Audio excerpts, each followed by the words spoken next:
Garlic shrimp made this way is fresh, fragrant, and juicy, absolutely delicious. For the fresh shrimp you just bought, first, make a diagonal cut on the shrimp head, squeeze out the shrimp brain, and pull out the shrimp vein at the same time. Cut off the shrimp feet.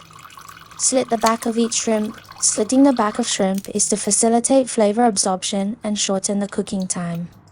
Then process the other shrimp using the same method. Finally, rinse thoroughly and drain them before stir-frying. Make a sauce. Mix cooking wine, light soy sauce, oyster sauce, sugar, and half a bowl of water. Stir well and set aside. Heat cooking oil in a wok. Add the shrimp and stir-fry over high heat until the shrimp change color.